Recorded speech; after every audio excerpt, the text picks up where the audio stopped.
welcome to this deep dive.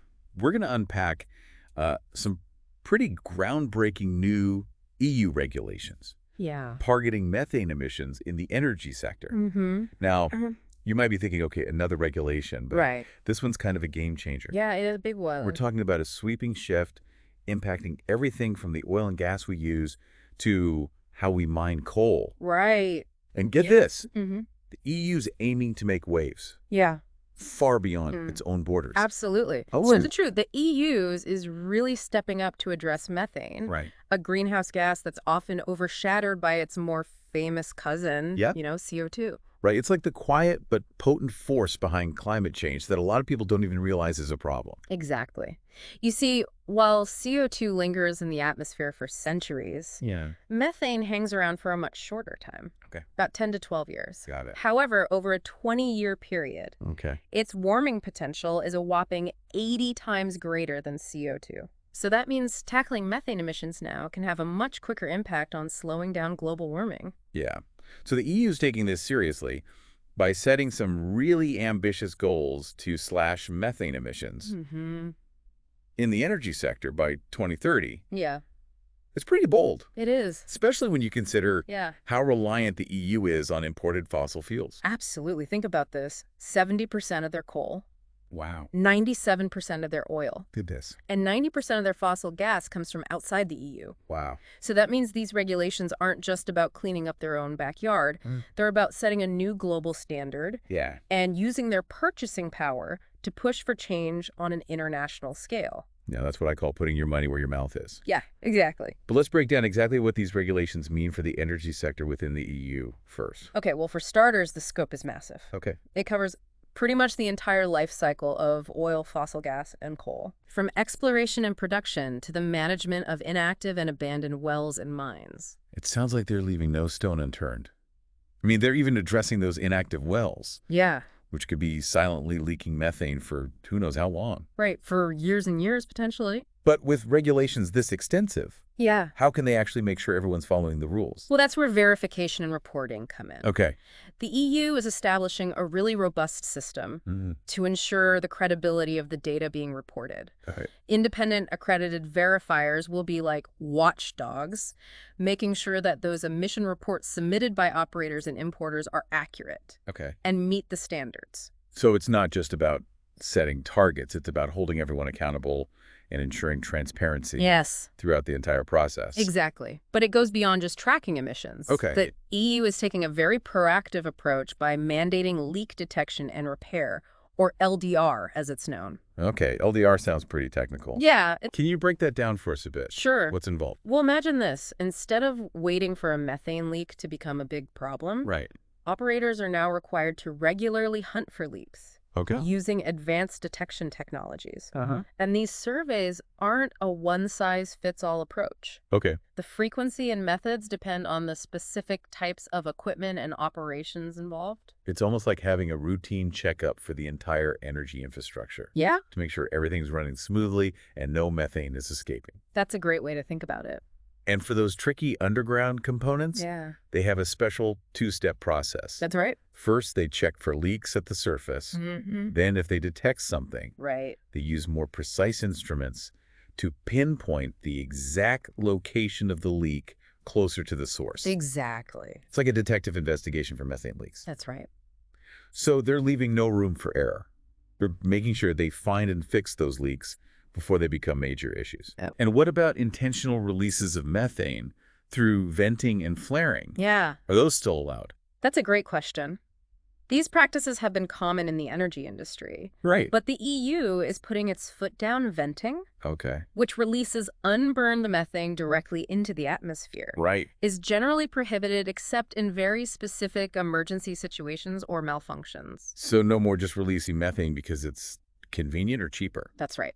The regulations impose strict limitations on both venting and flaring, Mm-hmm. which is when the methane is burned before release. Right. while flaring converts methane to CO2, which has a lower warming potential. Okay. It's still not ideal.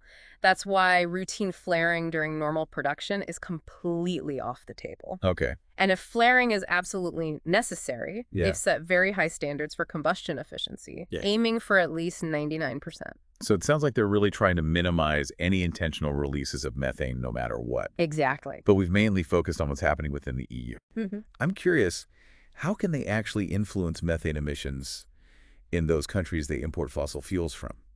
That's where things get really interesting, and we'll dive into that more after a quick break. All right, so we've talked about how the EU is tackling methane emissions within its borders, Yeah. but as we know, a huge chunk of their energy comes from imports. Yeah. Mhm. So how do these regulations address that global piece of the puzzle? That's the million-dollar question, isn't it? Yeah, The EU knows they can't just focus inward if they're serious about reducing methane's impact on the climate. right. So these new regulations introduce a pretty game-changing requirement for importers. Okay, I'm all ears. Mm. What's the big change? Essentially, anyone who wants to sell oil, gas, or coal to the EU now has to prove that their production processes meet equivalent methane monitoring, reporting, and verification standards, Okay. what they call MRV for short. It's like a quality control check. Mm-hmm. But for methane emissions, Mm-hmm. they're saying if you want to do business with us, you need to show us you're managing methane responsibly, no matter where you're producing it. Precisely. It's a powerful way to leverage their market influence to push for global change, Yeah. but they're not stopping at simply setting requirements. Okay. The EU is also developing a whole suite of tools to track and assess methane emissions on a global scale. Hold on. A whole suite of tools. Tell me more about what they're cooking up. Okay, so imagine a world where you can easily compare the methane performance of different countries and producers. Okay. That's where the Methane Transparency Database comes in. Oh. It's a public platform that will provide information on methane emissions from both EU and non-EU producers, Okay. making it much easier to see who's doing what. So it's like a report card Mm-hmm. for everyone involved in the fossil fuel trade, making it harder for bad actors to hide. I love that. Yeah. What else is in this toolkit? Well, they're also creating detailed information sheets called methane performance profiles.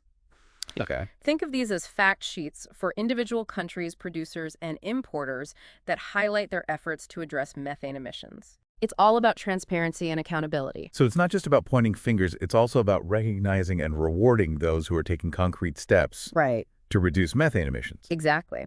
But it goes even further.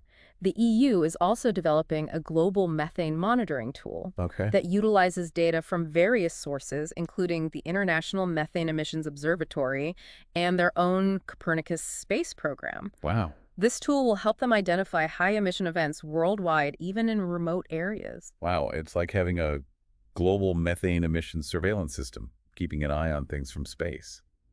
What happens when they detect a major methane leak? Do they just send an email? That's where the rapid response mechanism comes in.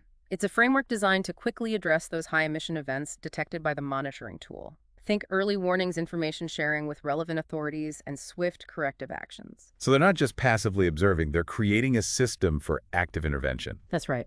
They're aiming to create a real deterrent to methane leaks and ensure that everyone is taking responsibility for their emissions. Right. But as with any ambitious plan, there are bound to be some hurdles along the way. Yeah, I can imagine. What are some of the challenges the EU might face as they roll out these regulations both internally and internationally? Well, for one, striking a balance between environmental goals and economic considerations will be crucial. Yeah. Some industries might resist these changes, Right. arguing that they're too costly or burdensome. Yeah. The EU will need to carefully navigate these concerns, perhaps by offering incentives or support Right. to help industries adapt and comply. So it's a delicate balancing act between pushing for progress and ensuring that the transition is manageable for those involved. Exactly. And then there's the issue of technological readiness. Okay. While some technologies needed for methane monitoring and mitigation are readily available, others are still under development or might need further refinement. That makes sense. Yeah. It's like trying to run a marathon before you've had a chance to properly train. Innovation will be key here. Absolutely. And let's not forget the human factor. Oh, right, yeah. Ensuring that operators, inspectors, and verifiers are adequately trained and equipped to implement these regulations effectively will be critical. Right. Even with the best technology, you need skilled people who know how to use it properly. Hmm. It's not just about having the right tools, it's about having the right expertise. You've hit the nail on the head. And of course, there are the international complexities. Yeah? Getting other countries on board with similar standards won't be easy. Not everyone may be willing or able to adopt these regulations, and enforcing compliance in global supply chains can be tricky. It's a bit like herding cats, isn't it? Trying to get everyone moving in the same direction can be a challenge. That's a great analogy. The EU will need to use a combination of diplomatic strategies, incentives, and perhaps even market-based mechanisms Right. to encourage wider adoption of methane mitigation measures. So it's about finding ways to make it in everyone's best interests to reduce methane emissions, not just imposing rules from on high. Precisely. Now, it's important to remember that the EU is still fine-tuning its approach, Okay. especially when it comes to those imported fuels. Right. The regulations include a provision for the EU to assess the potential impact of setting maximum methane intensity benchmarks. So they're leaving the door open for even stricter requirements down the line. Mm. What would those benchmarks actually mean in practice? Well, imagine these benchmarks like a threshold for methane emissions associated with producing a certain amount of oil, gas, or coal. Okay. Importers would need to demonstrate that their products meet those standards. Okay. It's a way to push for continuous improvement and incentivize producers to adopt cleaner practices. So it's not just about meeting a one-time standard. It's about creating a dynamic system that encourages ongoing efforts Right. to minimize methane emissions. Yeah. But how would they actually determine what those benchmarks should be? That's a complex question. The EU is planning to conduct a thorough analysis by August 2029, Okay. taking into account a range of factors. What kind of factors are we talking about? They'll be looking at the potential for reducing global methane emissions, of course, but also at ensuring energy security within the EU, maintaining economic competitiveness, and minimizing disruptions to global energy markets. So it sounds like they're trying to be both ambitious and pragmatic, pushing for change, while also recognizing the real-world complexities and potential trade-offs involved. Exactly. The EU's new methane regulations are undoubtedly a bold step forward in tackling this potent greenhouse gas. Yeah? Their success will depend on their ability to navigate those challenges we've discussed and to effectively influence global action. So while these regulations are a major development, it's clear this is just one chapter in the ongoing story of addressing climate change. What other positive outcomes could these regulations lead to besides just reducing emissions? That's a great question, and one we'll explore in more detail after a short break. We're back and ready to wrap up our deep dive into the EU's groundbreaking methane regulations. We've covered the what and the how. Right. But now Yeah. let's delve into the Okay. what are some of the ripple effects we might see as a result of these ambitious changes? Well, one area where we could see significant impact is international trade and energy markets. Okay. These regulations have the potential to really reshape how fossil fuels are produced, transported, and traded globally. So it's not just about the EU cleaning up its own act, it's about setting a new standard Yeah. that could influence the entire playing field. Exactly. Imagine this. Importers in the EU will naturally seek out sources of oil, gas, and coal Right. that meet these new methane intensity standards. All right. This could lead to some shifts in global supply chains, creating both opportunities and challenges for different countries and producers. It's almost like a domino effect, where one change in regulations can trigger a cascade of adjustments across the entire global energy system. Precisely. Countries with strong methane mitigation measures already in place Yeah. could gain a competitive edge in the EU market. Okay. On the flip side, those lagging behind might face pressure to improve their practices or risk losing market share. So in a way, the EU is using its economic clout to incentivize a global race to the top when it comes to methane emissions reduction. That's a great way to put it. But it's not just about market forces. The EU is also actively exploring ways to support methane mitigation efforts in other countries, Okay. particularly developing nations. That sounds like a smart strategy. What kind of support are we talking about? Well, it could involve providing financial assistance to help countries adopt cleaner technologies and practices. Or it might mean sharing technical expertise and helping build capacity within those countries.